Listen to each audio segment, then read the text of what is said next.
time. It's on the AARP Virginia YouTube channel. So please click Got It when it appears on your screen.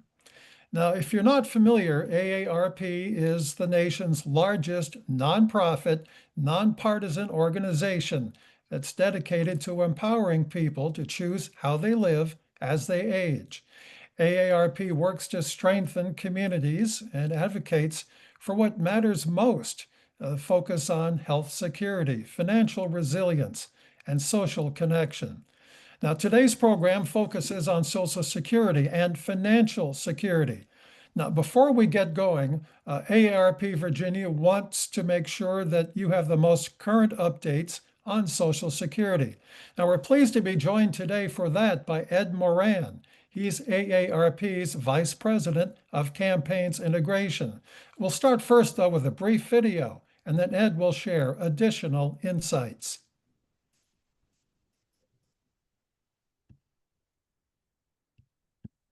When I talk to older Americans, they're worried about Social Security. It's something they really count on.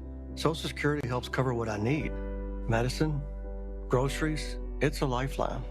This is money that people have earned, and our country has kept that promise for 90 years. I hear Social Security may run short of funding in a few years. AARP will never stop fighting to protect the Social Security payments you earned. Join us. And with that, Ed Moran, welcome and take it from here. Thanks for having me today. As Evan mentioned, I'm Ed Moran, AARP's Vice President of Campaigns Integration. Working within campaigns, I have the privilege of working every day to make sure your voices are heard on issues important to you, including Social Security. As many of you know, next week marks the 90th anniversary of Social Security. To recognize this milestone, AARP has over 250 events going on across the country, from ice cream socials to outings at the ballpark and zoo, meant to honor Social Security's legacy and impact. We know that in order to celebrate another 90 years, we need to ensure that Social Security is solvent and strong going forward. AARP continues to fight to protect Social Security because we earned it through a lifetime of hard work. Last week, this fight was on display when we fought back on a plan by the Social Security Administration that would have limited phone access for 4 routine services, including reporting a change of address or getting a tax document. These changes would have steered more than 3.5 million customers like you a year to local Social Security offices for services that are now fully available by phone. But the good news is, after pressure from AARP, the Social Security Administration rolled back its plan and will not be making the proposed changes at this time. This is just one example of how AARP continues to fight to protect Social Security every day to ensure it remains strong for all of us today and for our kids and our grandkids for the next 90 years. So thanks for joining today's discussion, and I'm gonna kick it back over to Evan. Okay, thank you very much, Ed. Now it is my pleasure to introduce our guest and AARP's Social Security Program Manager, Jamie Lyle. Jamie has a background in psychology and social services. He's a graduate of Coppin State University and holder of a master's in industrial organizational psychology. He has served as a technical expert at the Social Security Administration, and he currently works as a program manager at AARP, leading initiatives to strengthen Social Security. Now, Jamie will take your questions later, and this is an important note. He will take questions.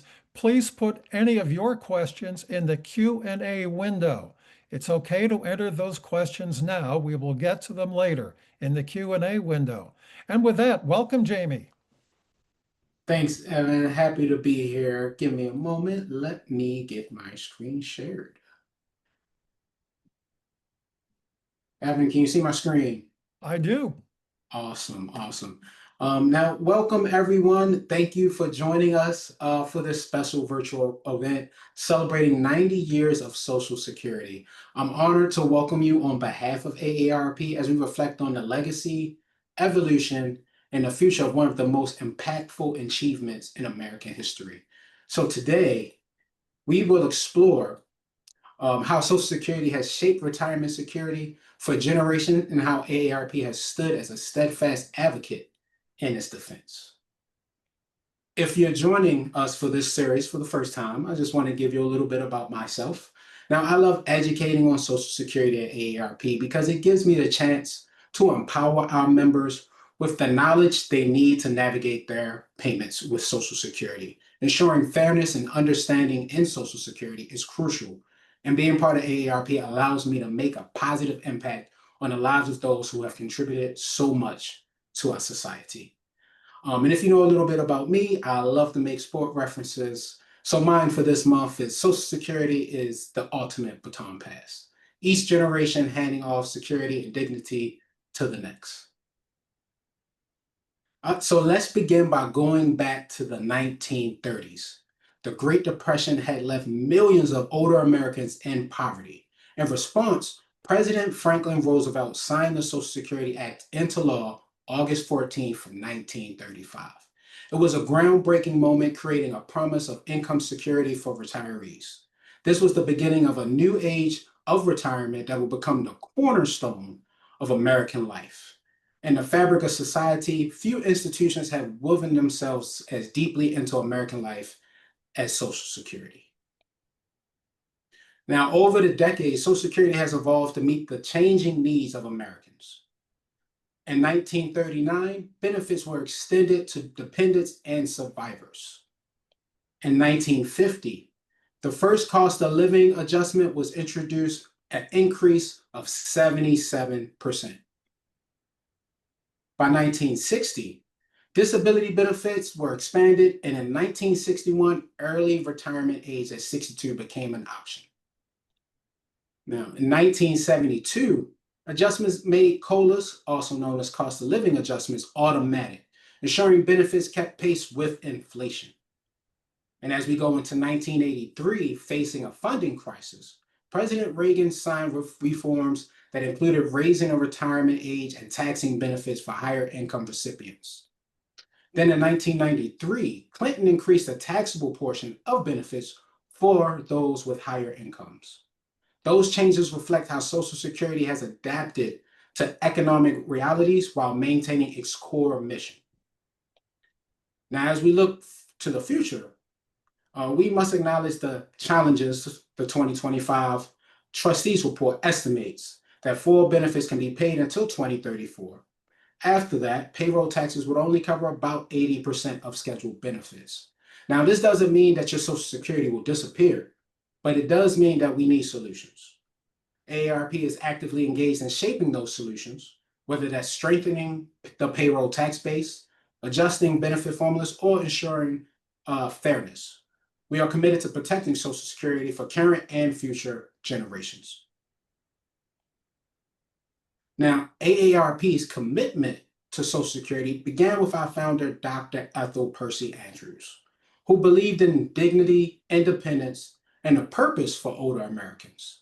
Since then, AARP has been a powerful voice in protecting Social Security from cuts, opposing privatization, and advocating for fair cost of living adjustments. We've mobilized millions of members, educated the public, and worked with lawmakers to ensure Social Security remains strong. Whether it's defending against harmful proposals or pushing for long-term solvency, AARP continues to be a champion for older Americans. And today, Social Security is the largest source of income for most retirees. According to an AARP's 2025 survey, about 80% of households rely on Social Security as a source of retirement income. Roughly 1 in 4 households depend on it for 90% or more of their income.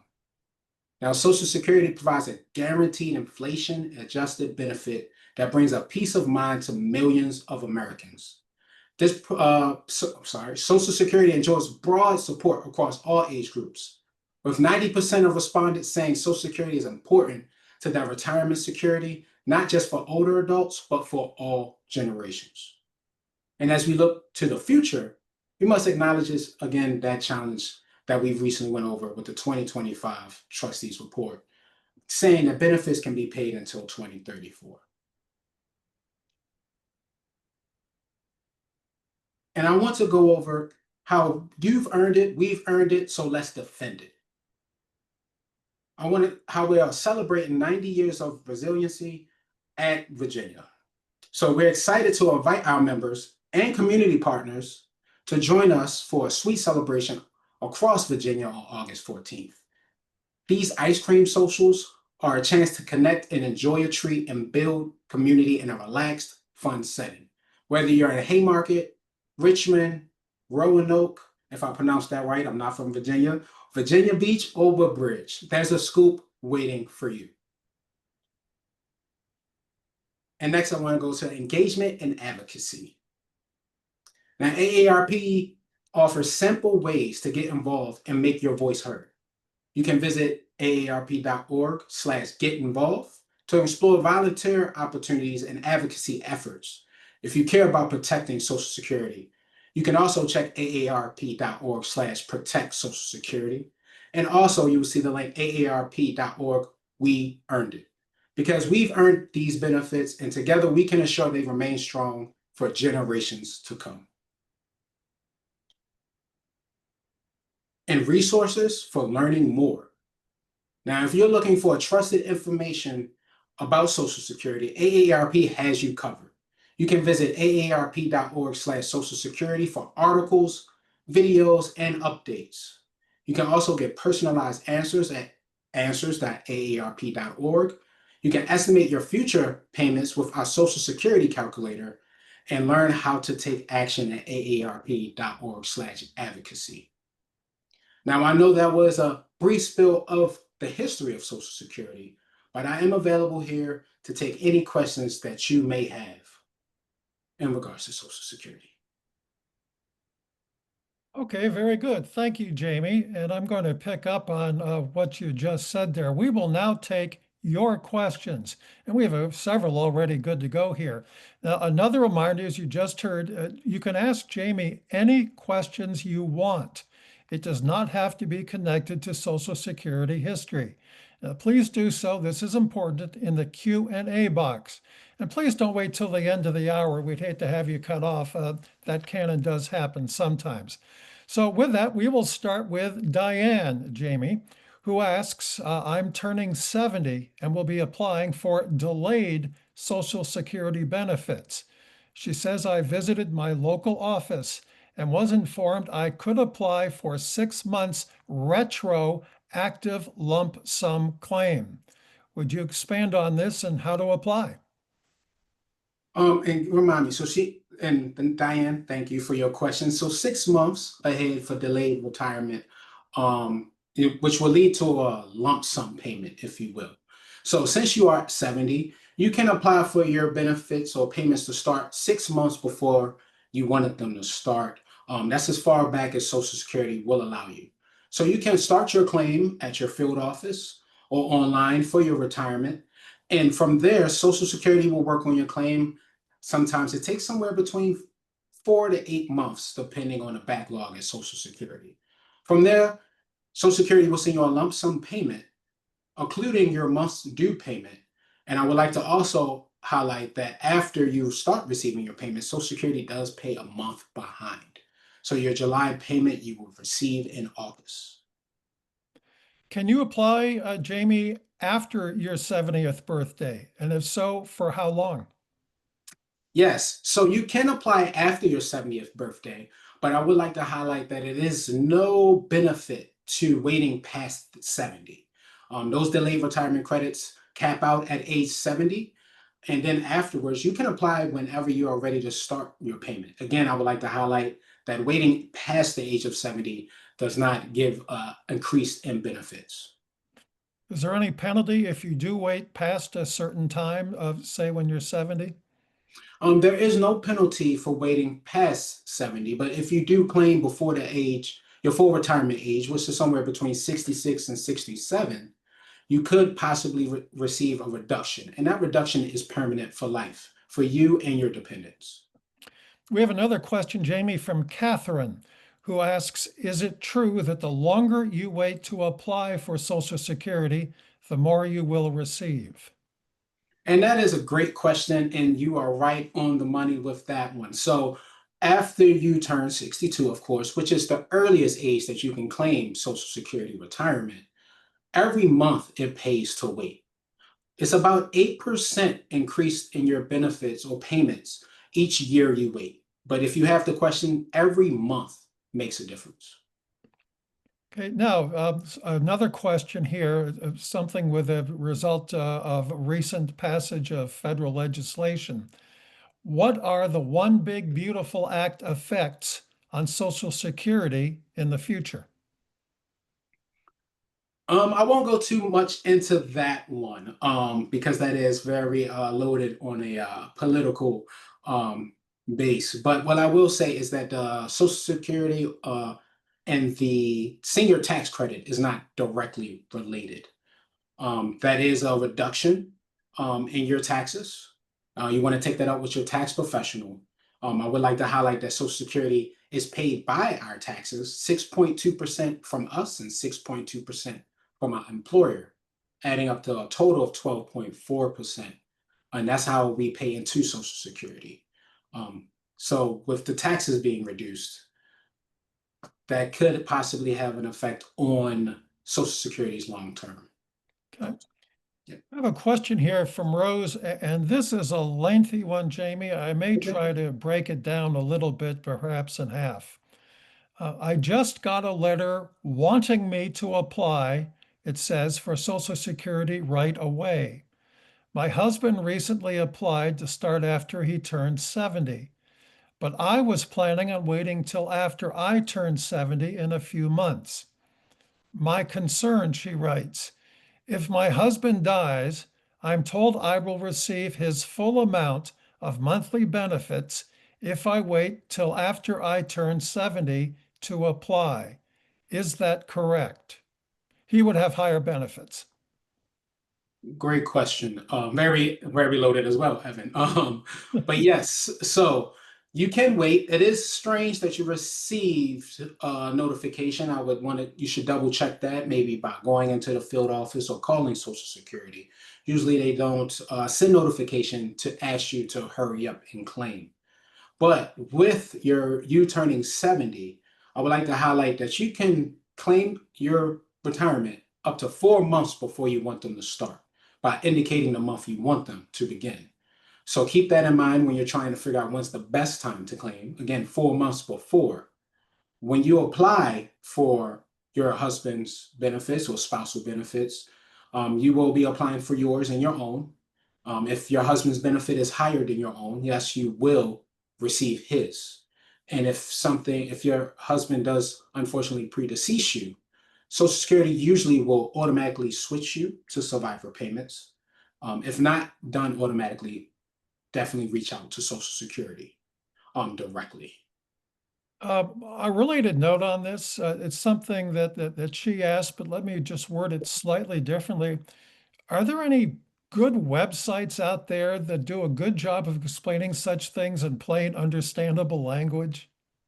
Yes, so AARP.org slash Social Security, you can find a ton of educational resources, things that have been broken down, if you will, in layman terms. Also, I would like to highlight the Social Securities for Dummies book, 5th edition, edited by myself, as another resource that you can use when you're trying to decide what's the best option for your scenario. I have a question here, Jamie, from Catherine. Some initialism that I'll need you to decode. Is RSDI benefit, are they benefits based on income and hours worked? RSDI, R as in Romeo? That is correct. That's the way the question is specifically worded.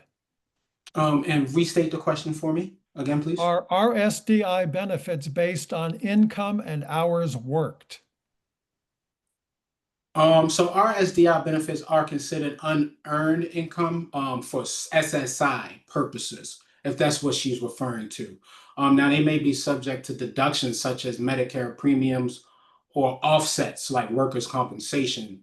if I'm following correctly. Usually RSDI would think that she's referring to SSI. Hopefully she can ask a follow-up question Okay. in regards to A that. okay, apologies. A reminder that your questions are welcome. We have several more already in the lineup here, but please do so in the Q&A box. That's quite important. We have one from Harriet. Explain the impact on FERS government retirees since Social Security is 1/3 of retirement. Are they being forced to go back to work in order to have the same income they had before their 62nd birthday? State that question for me again, Evan. So Okay, I think this FERS, has I to do with believe. federal employees. Yes. Explain the impact on FERS government retirees. Since Social Security is 1/3 of retirement, are they being forced to go back to work in order to have the same income they had before their 62nd birthday? I wouldn't be sure if you're being forced to go back into work, but what I can say is FERS, FERS, Federal Employees Retirement System employees pay into Social Security and earn credits towards retirement, disability, and survivor benefits, just like private sector workers. There used to be a defined plan based on your years of service and average salary, that basic federal pension. But with the Social Security Fairness Act of 2025 that went in effect January, pensions, GPO, government pension offset, or WEP, windfall elimination period, no longer applies. So your pension won't offset your Social Security, if that will be your follow-up question. But ultimately, FER employees pay into Social Security just like private sector workers. We are speaking with Jamie Lyle, who is AARP's Social Security Program Manager. He used to work within Social Security, and he's offering us a lot of help in lots of ways.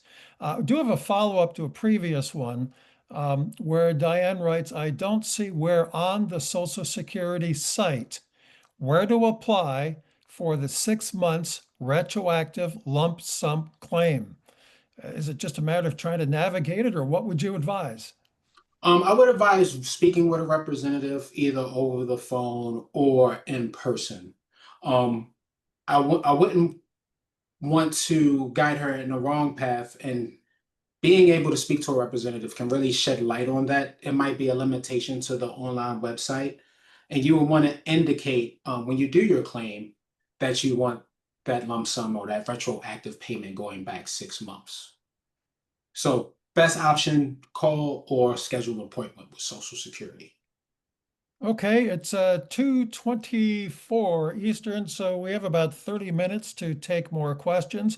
At the moment, we'll have no problem doing so, it looks like. But if you have any, please let us know as soon as you can. So we want to make sure that we don't run out of time before you have a chance to have your question answered. We have one from Valerie. We earned these benefits until the day we die. What can we do to deter a reduction of pay in the future? Do we have to pay taxes on our Social Security? And will disability Social Security automatically turn into retirement Social Security? That's a great question. I can't predict what it will turn into. But if you're looking for ways to ensure that it's going to be there, the best way to do will be to advocate, get involved, call your congressman, and voice your concerns. It really makes a difference. Okay, here's one that I think a lot of people might be considering, since those who may wish to continue working after they receive Social Security. If I wait until I am 70 to receive Social Security benefits, can I still work and receive the full benefit amount after 70? And that's a great question. And yes, after 70, you can. But I would also like to highlight after you reach your full retirement age, versus if it's 66 or 67, you can work as much as you want with no reductions. So if you were born 1960 or later, your full retirement age is 67. So again, you can work as much as you want after your full retirement age with no reduction while claiming your Social Security. Okay, just as a follow-up to that, and you may have touched on it, but I'd like to raise it anyway. At what birth year, and perhaps you touched on it, but at what birth year currently does the full retirement age change to 67? Yep. Great question. I highlight it often. I get the question often. So as of 1960 and older, or born after 1960, the full retirement age is 67. A question now on a different subject. What criteria does one have to meet to qualify for Medicaid and Social Security benefits? Well, I'm not a Medicare or Medicaid specialist, but what I can say is once you have Social Security and you have your Social Security retirement for 2 years, Medicare Part B and A can come out of your Social Security payments before they are sent to you. Okay, well, here's one that's come up in, well, certainly this year. Uh, it's very quickly worded here, Jamie. Explain the privatization of Social Security, which I presume refers to proposals to privatize Social Security. And that gets into political stuff, but have at it.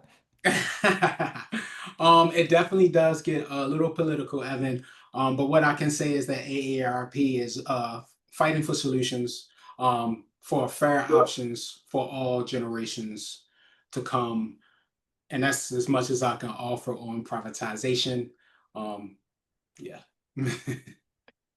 Okay, fair enough. I figured that's one that you probably would not be in the best position to address.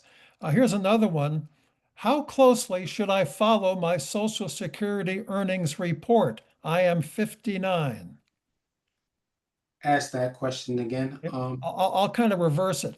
I'm 59. How closely should I follow my Social Security earnings report?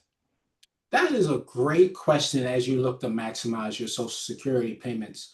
I would say how close you want to follow it. At age 59, you're coming up on the cusp of 62. So you will want to revisit it as often as possibly you will revisit your retirement strategy with your financial planner.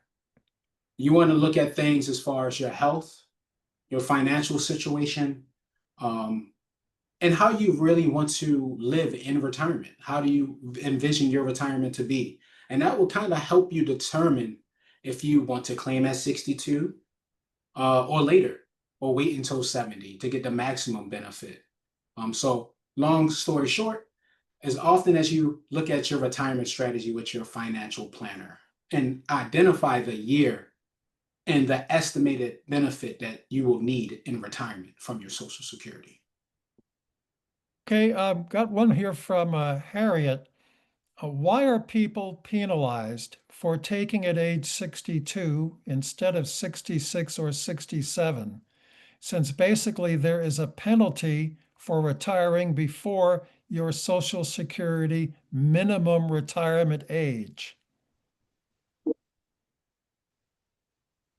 Well, claiming at 62, which is the earliest eligible age, does result in that permanent reduction.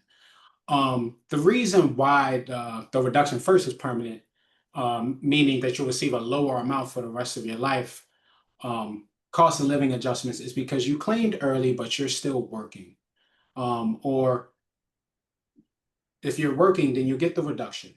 But if you're not working and you're just claiming at age 62, this the reduction that was put in place to help the trust fund, if you will, as far as claiming at your full retirement age. I would have to probably get in policy and a lot of technicalities around why Congress has chosen to do that when they established or when the president established the full retirement or early retirement age of 62. But that is what's been in place. As you were answering that, Harriet also added, this question referred specifically to federal employee retirement system retirees. Does that change your answer at all? It does not.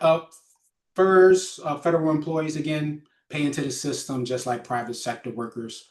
And if you have a pension that you're worried about, that will reduce what you might receive in Social Security. They did propel that back until January of 2024. So if that was something you was worried about, that is no longer a thing. Okay, again, please submit your questions to us in the Q&A box. We do get to those first. At the moment, we've pretty much, I think, addressed those that I see in the box. I do see a few others that we can attend to while we wait for more to come in. One is, are taxes on disability Social Security income less than on regular Social Security income? And state that question again for me, Evan. Are taxes on disability Social Security income less than those on regular Social Security income?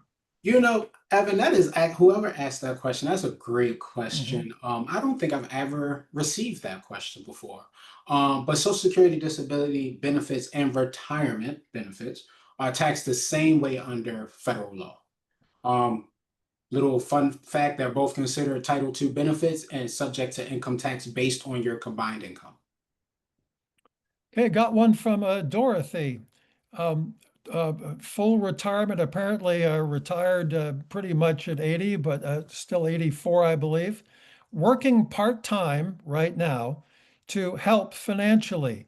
Will the money being deducted from my pay, I presume for Social Security, be applied to that account? And perhaps I'll add improve or increase benefits.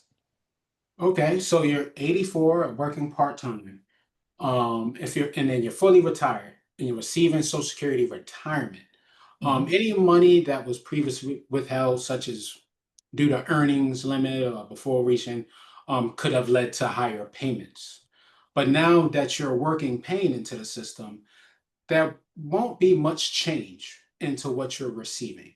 Now, Social Security does receive your annual amount from the IRS directly, and that is thrown into the calculation. But now that you have claimed and you're working part time, there's a chance that it won't be more than your highest 35 paid years over your career. And that's what Social Security uses to give you your average amount that you're receiving.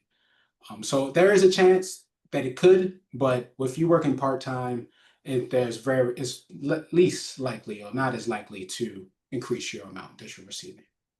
I'd like you to just focus again on something you just said, Jamie, that Yes. the payment is based not just, if I heard you right, not on the total that you've paid in, but the highest 35 years of your earnings. Yes, so it is paid, it's averaged out of the 35 years of your earnings, your highest paid 35 years. So if you started working early at 16, let's say if you were a lifeguard early on when you first had your first job, and then by the time you retire, you might have been a director or VP. It will not, Social Security will knock off that lifeguard year, if you will, and replace it with one of those director or VP years. And that's how they will factor in your highest paid 35 years, your highest paid 35. And if you do have a lower paid year, working part-time in your 80s, they will not replace one of those 35 years. They only keep the highest. So a lower year will not have an effect on your payments. We have a question now from Ms. Ty. This one's different, Jamie. If Okay. you decide to travel for a while or live abroad, do you have to ask Social Security to send payment to an international bank? Okay, so you're traveling abroad. Now, I would like to state first that when you travel abroad, you can still receive your Social Security payments.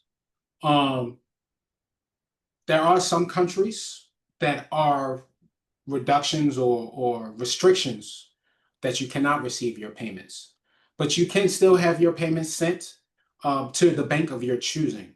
I haven't heard of anything that you couldn't send it to an international bank. You should be able to still set up your payments as long as they follow the right, I believe the FDIC regulations and things of that nature.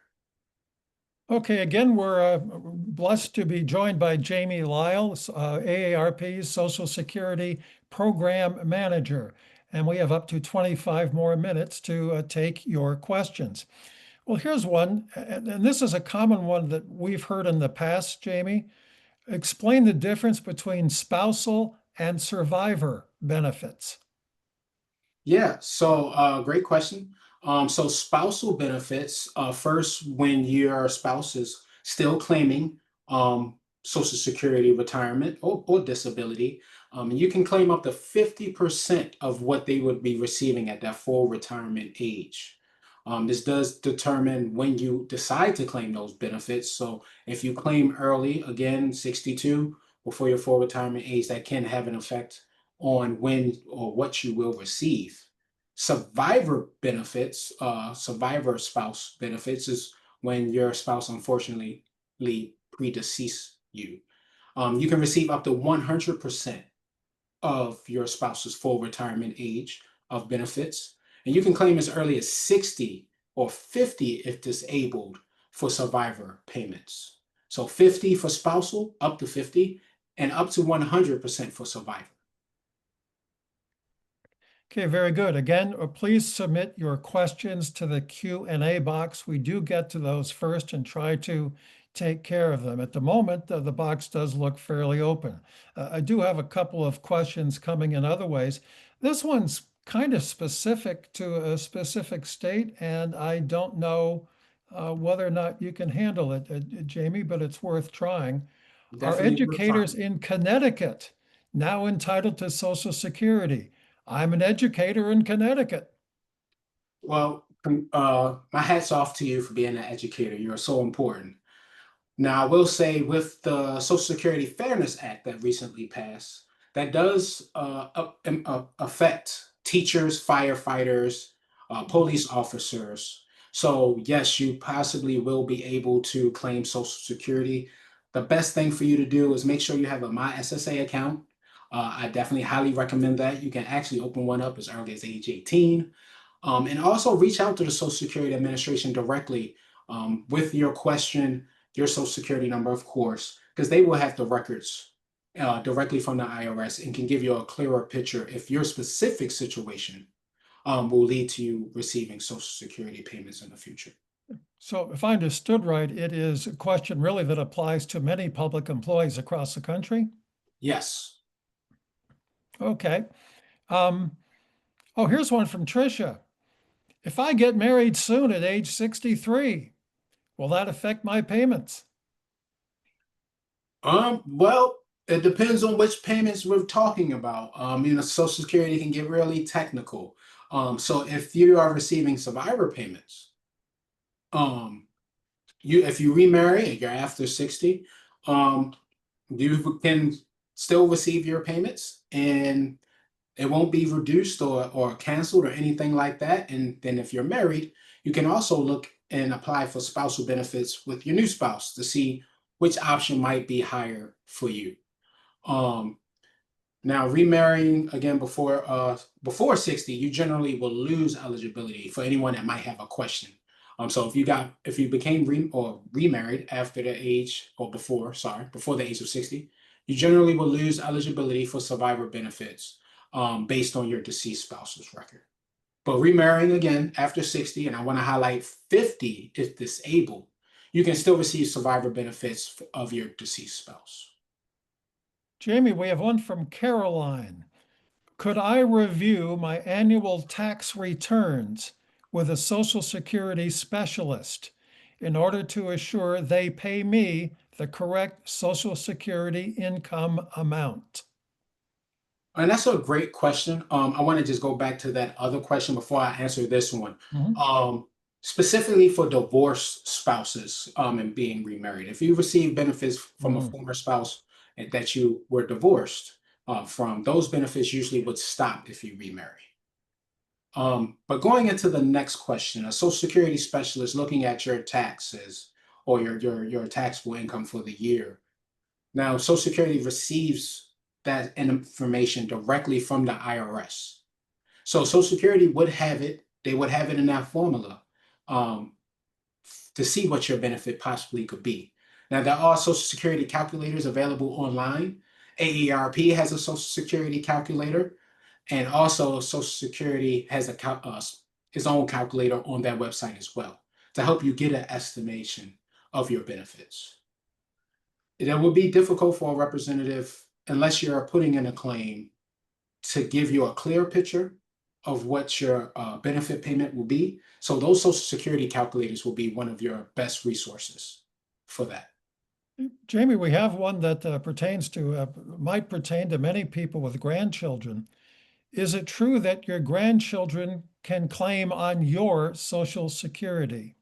It's a great question. And yes, actually, your grandchildren can claim on your Social Security as long as you can prove that they rely on 50% or more of their dependency on you, that they rely on you for 50% or more, and that their parent or guardian does not give that amount. You will have to prove that with documentation.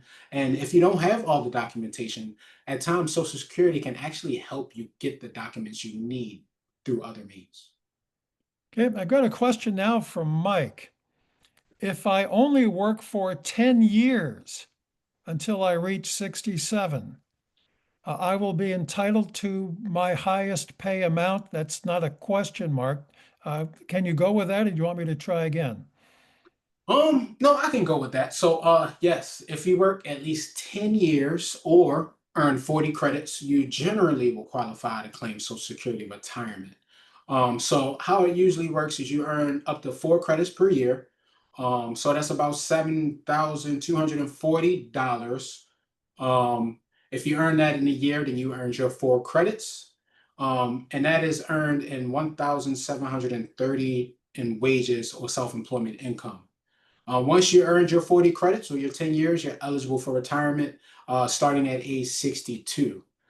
Again, that amount depends on your average earnings over your working years, and the age at which you claim will determine how much you will receive. Again, please, it's much faster to get to your questions and to do our best to address them if you do so through the Q&A box. We talked before about somebody perhaps living overseas for a while. Well, now we have a related one. Can beneficiaries receive their benefits if they are living abroad? I believe so, and that's a great question. I'll give some more detail on it. Now, the U.S. Treasury and Social Security Administration, they do offer international, make sure I'm getting the abbreviation right, of IDD, International Direct Deposit in many countries. So you can receive your retirement, survivors, or even disability benefits directly to a foreign financial institution if that country participates in the IDD program. Now, those payments are also typically made in local currency, which can save on check cashing and conversion fees as well, if you had that question. Our guest, and perhaps co-host is a better way of putting it, is Jamie Lyle, AARP's program manager for Social Security. We have about 15 minutes left. It would be helpful if you have any questions. Please submit them now. I will again say it's best to do so in the Q&A box. One there from Dorothy. I worked for the federal government from 1963 to 1967. Social Security was not deducted from those employed by the federal government at that time. Has that changed? And if so, can I be credited for those 4 years? That is a great question. Yeah. So 1963 through 1967. Now, if you worked for the federal government during that time and did not pay Social Security taxes, your earnings from that period, unfortunately, are considered non-covered by Social Security, and that means you cannot qualify for Social Security payments based on those earnings alone. You most likely was covered under the CSRS, and it's a lot of abbreviations, Civil Service Retirement System, which provided its own pension separate from Social Security. Since those employees did not pay any Social Security taxes, those years don't count towards the 40 credits we just previously went over needed to qualify for Social Security retirement payments. Okay, I've got one that is sort of a different one that we've been looking at, I believe, to this point, but it's worth, I think, addressing, Jamie. What is the deemed filing rule And does it still exist? Great question. So the deemed filing rule was something in the past where you could claim on your spouse's record and wait for your own to grow while your spouse was still alive and collecting Social Security. Um, Now, due to that, you can when you claim for your spousal benefit, you will be also claiming for your own at the same time. This avoids anyone being able to double dip. Social Security will look at the highest of the two and give you which one is higher. So if your spousal benefit is higher, that is the one they will lean to, and vice versa. Okay, and this from Dorothy, who asked that question and sent another message while you were answering. Her employer previous at that time, 63 to 67, if I understand correctly, and I believe I do, was the United States Postal Service. Does that change your answer at all? Her employer was the United States Postal Service. That is correct. Postal Service. It doesn't change my answer at all. It's still the federal government. Um, Same answer. No additional no additional tips or anything. Okay, very good. Well, here's one. If I'm older than 62, a few years from 67, if I apply for disability between now and then, or at 67, do I lose money? That is a great question. Thankfully, I spent some time in the disability office at Social Security. Um, so when you receive Social Security disability benefits, it does come with a possible reduction in your Social Security retirement. Um, so that is important to know. Would also like to highlight that if you're receiving Social Security disability benefits and you reach your full retirement age, Social Security will switch you automatically to retirement once you reach your full retirement age. Nothing that you have to do on your own. Now, if you are possibly working and claiming Social Security disability, which possibly will come with a reduction in your benefits, if those end up being one of your highest 35 paid years, there's a chance that your payments could possibly go up if you are earning a higher paid year over your 35. Very, very situational with that one.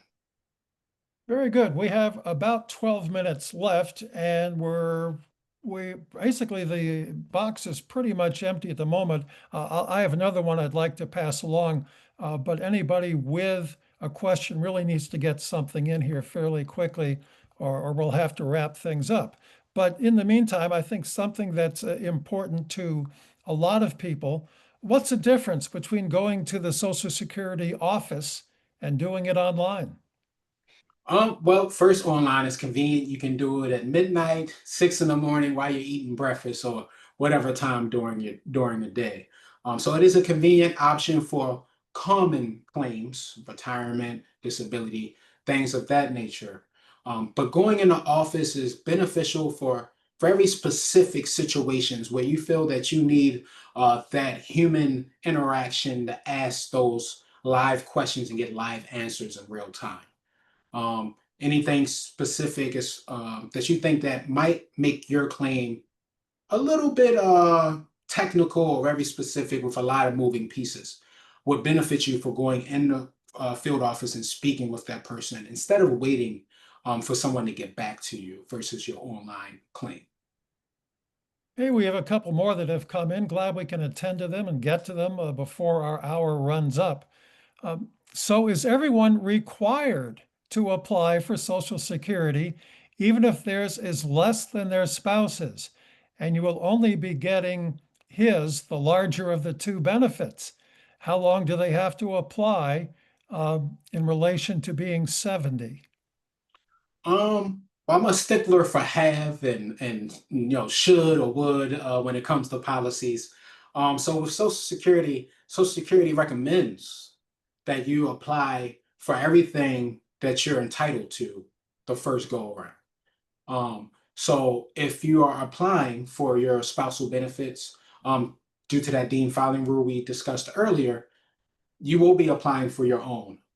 Just applying won't hurt you at all because Social Security, again, will give you the higher of the two.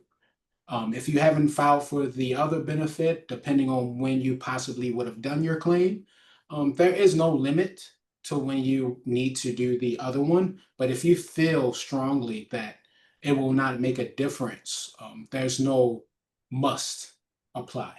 Mhm. And a This fun one, fact, sorry, Evan, fun fact is that even if you reach age 70, 75, 76, or etc., you can technically not apply for Social Security ever because Social Security won't apply for you. So always keep that in mind. this from Valerie. At what age does Social Security disability income turn into retirement Social Security? That is a great question. I wish I got that question more often, actually. Such a good question. But when you reach your full retirement age, if rather that is 66 or 67, Social Security will automatically switch you to your retirement payments and nothing that you have to do. Social Security will do that on your behalf. A related question, and you may have just answered it, but I'd still like to ask it anyway, if I may, Jamie, from Marcella, or perhaps Marcella. Did you say that if one takes Social Security disability benefits early, before 62, is your benefit increasing once you reach the full retirement age? There's a chance that your benefits could increase once you reach your full retirement age, but there's not a guarantee. That'll be situational and very specific to that individual if their payments are going to increase and depending on if they're working while claiming disability or not. I have another one, Jamie. I think this would apply to a lot of people. How long does one need to be married to claim spousal benefits or qualify for them? Spousal or survivor? Spousal is the way Okay. it's worded. Okay. So for spousal benefits, to claim spousal benefits, you want to be married at least, I want to just make sure.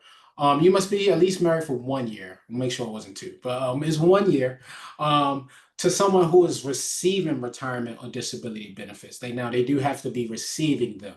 And you must be age 62 or older as well, or any age, one of those fine prints or any age if you're caring for the worker's child or is under age 16 or the child is disabled.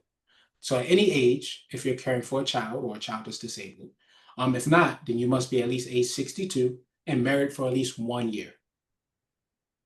Okay, and this conversation regarding disabilities transferring over to Social Security benefits, it's creating a lot of inquiries, Jamie. Here's one. Did someone make a mistake with people that I know who were switched from disability to retirement at age 62? Is that something you can answer in general?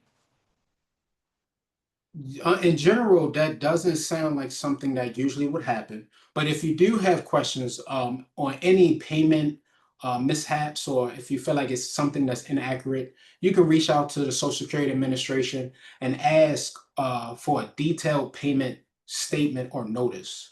And they will break it down in a chart and they will show you what was paid and what was payable to you and give you a clear picture. And now, if something is incorrect, Social Security generally will fix it right away. Okay, this is a matter as we get near the close of this hour, Jamie. I believe you covered this at the start, but since it arose, I'm going to raise it. How far in advance of age 70 can you apply for Social Security for it to be in effect when or after you turn 70? I think you touched this at the start, but just to be sure. Yes, and just in case someone might have missed it, so when you want your payments to start, you can apply up to 4 months before you want them to. Just indicate that in your claim, the month that you want them to start. And if they happen to process your claim on time, in that time frame, keep in mind, let's say January is when your first payment was due, you will receive that January payment in February. So keep that in mind as well. We'll have to wrap it up with one more here, Jamie. Okay. I will soon take care of my mother with dementia. if she passes away, I'm sorry, I got two things here going. My mom is receiving Social Security. If she passes away, do the benefits die with her as well? Um, so to answer that question, yes, if she passes away and she doesn't have any dependents currently claiming on her Social Security, then those payments will stop. Okay, and one more. I started to get to it, then I sort of skipped to the next. I will soon take care of my mother with dementia. Do I get an increase in her payments? I believe is the way it's worded. Um, State that question again. Okay, I'm trying to figure. actually, I'll word it specifically. I will Okay. soon take care of my mom with dementia. Do I get an increase in her salary? Is the wording, but I'm not sure what salary might refer to. I was presuming it meant payments or Okay. benefits. Well, the best I can do to answer that in general terms is that as a caregiver, um, you do not receive any payments based on your parents or who you're caring for's Social Security directly. You can help be their representative payee to help them manage their payments. That is another option, but no increase in payments as a caregiver. All right, and with that, it is time for us to conclude this webinar. We're so glad you could be with us. We hope that you feel encouraged and have a better understanding of the rich history and evolution of Social Security. Of course, the questions dealt naturally with more personal situations. We're glad we could help with that as well. Now, come back and join us for the connection between civic engagement and Social Security. That's on Tuesday, September 4th, the day after Labor Day, 2 p.m. Eastern Time. And we've placed a registration link in the chat. You can also find the AARP Social Security link has been placed in the chat. And if you're interested in rewatching this program, please check out our AARP Virginia YouTube page. Again, a big thank you to our guest, Jamie, the AARP staff, and of course, you. Again, I'm Evan Jones, your AARP volunteer host. We thank you for joining us today. This concludes our program, so you may now leave the Zoom meeting. Have a great afternoon.